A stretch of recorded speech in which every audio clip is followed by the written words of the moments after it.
What's going on, world? It's your man Pat Seasall, Seasall LLC, mobile mechanic and roadside services. I'm on daylight number 4 on this diagnosis, but check this out. Oh yeah. Oh yeah. Finally got this thing running. And I'm gonna let y'all know exactly what happened and what the process was to get this thing back on the road. And we're gonna get into it right after the intro.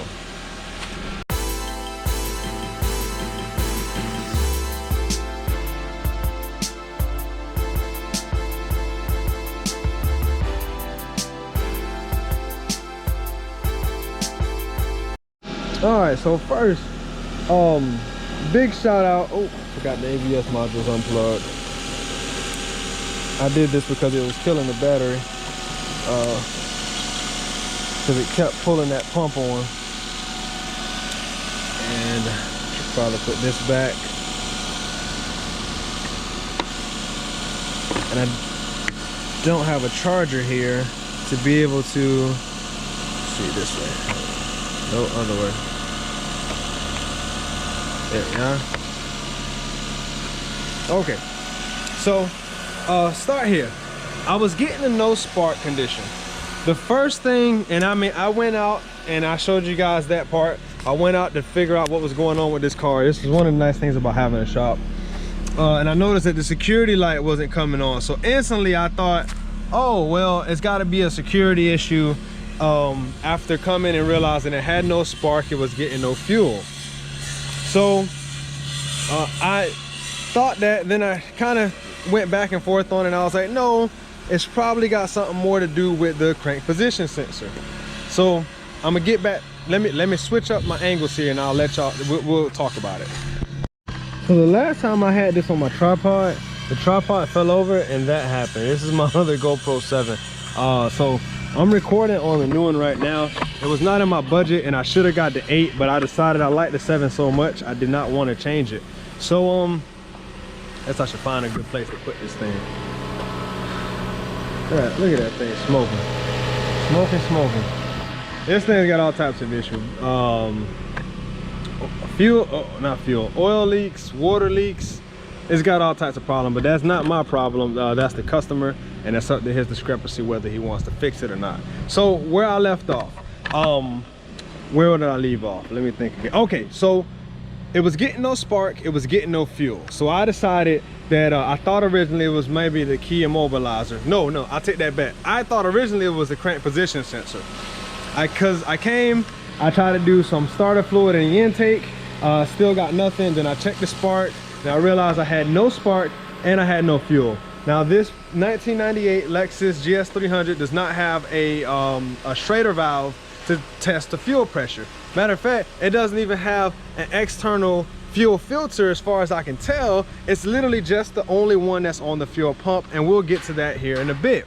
So I told the gentleman what was up. He told it to the shop. I told him I couldn't do the whole job because the crank position sensor, which I thought you had to take off the harmonic balancer to get to, was actually accessible without that. So got it to the shop, moved it around to my bay because he parked, the tow truck driver parked it at the wrong bay.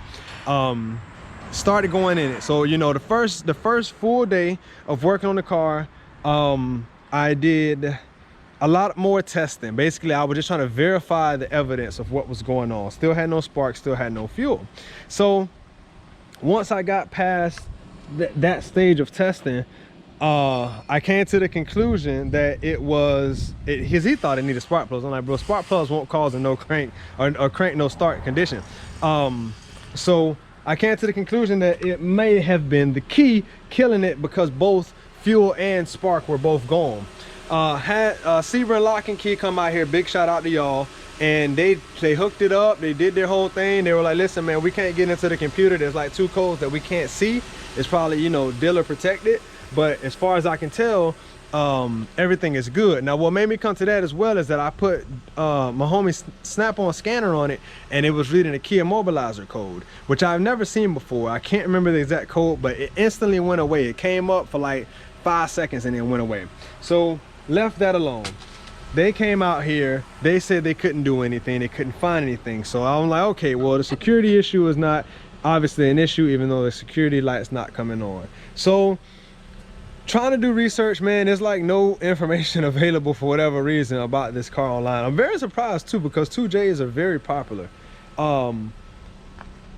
Me and my homie D-Man both came to the conclusion that it was probably something to do with the crank position sensor. I had thought that originally anyway, but I was trying to eliminate all possible other variables before buying it, because the part was like $65 for OEM aftermarket. The original one was like 180 or something crazy.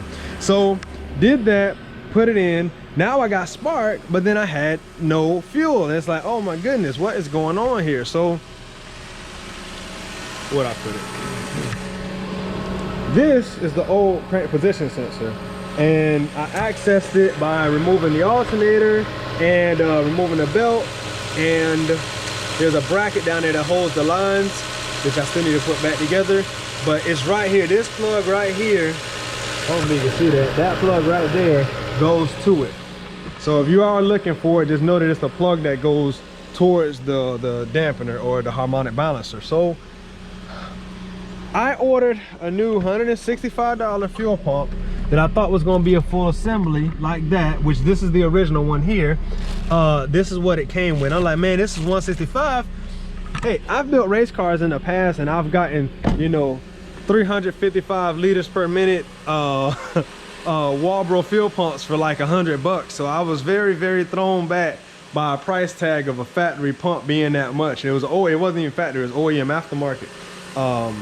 So either way, as I'm taking all this stuff apart, I'm doing different tests. I'm power probing here.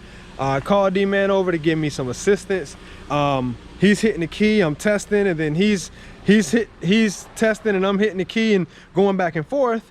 And I came to the conclusion that I thought the fuel pump was bad. So I took out the fuel pump assembly, ordered the pump, but before I put it in, I was like, let me test this thing. So I tested it, power to power, negative to negative, to find out that the fuel pump was working. I'm like, oh my goodness, okay, so the fuel pump's working. This gotta be a wiring issue. So I go back into it again, and for the last, I don't know, maybe like 3 hours, I was trying to figure out what was going on. So let me tell y'all what the conclusion was. I ended up going to, I had this 1998 Toyota Camry that I had ended up junking. And before I junked it, something told me to take the fuel pump out. It's like a year ago. I've had this fuel pump assembly sitting inside of my shed at the house. I went and found it last night. That's actually the one from the Toyota Camry. The difference is it doesn't have this regulator here, which I actually believe is the regulator that's bad, not necessarily the pump. But because there's no port to test the fuel pressure, I could either go here and cut it or try to make something that would work. And so I didn't want to do that. I just, for test purposes, I put it in here. So after all that, I realized what the problem, another part of the problem was, actually before I put this in, this is a ground. I just got it here as a quick connect. It was losing ground when the key was on. Which led me to think that the pump was somehow shorting itself out inside of the tank.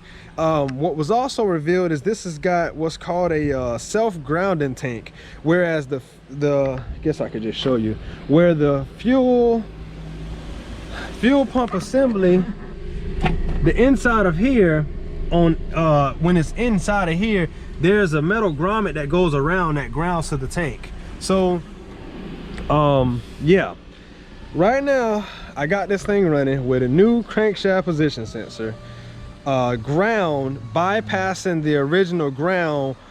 Actually, it ain't even bypassing it. I did bypass it, then I hooked it back up regular and it worked just fine. It just needed an additional ground for some reason. So like right now, I could cut it originally, as you can see, but then I just literally put those two wires back together and just ran it as an extra ground with a splice in it, and she works just fine. Right now, she is still running, and I haven't taken it for a drive yet, but this is the problem. I need to find that original fuel pump assembly, not just the fuel pump assembly that I have in there now. So after all this, because you can't check fuel pressure, and that would have eliminated a lot of extra guesswork, there was no additional parts added to it that didn't need to be added. It needed a crank position sensor because it was getting no spark. Then it got spark. Then I couldn't check the fuel pressure, so I did all this stuff trying to check the fuel pressure, only to get nothing out of it. And I found it had a bad ground, but even when I grounded it, the pump was not producing enough, because I would come back up here and spray ether inside of the intake and it would run as long as I'm spraying the ether. Like the fuel pump's running, but it's not giving enough fuel. I went, found me an extra fuel pump assembly, just sitting at some of my random parts at the house, which is in now, but that one does not have this regulator. So like I said, I don't know if the pump is bad or the regulator, but I'm kind of shooting towards both. And to be on the safe side, I'd rather just replace both, because I don't want to have this dude come back and me do this job over again. Even though it's not a hard job, it just took me a while to diagnose it. But she's running, and I'm running out of breath because I'm talking too much. Wanted to give you guys an update. It's one of the days in the life of the mechanic thing, you know. And I mean, this car got some problems, you know. It's got loose and brittle lines, you know, that just kind of hang there.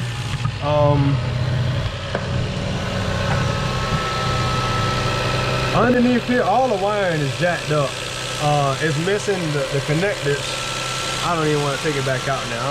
I'm just letting it run. I just wanted to hear this thing run. So I'm gonna move this car, pull out the Civic, and go ahead and go around it.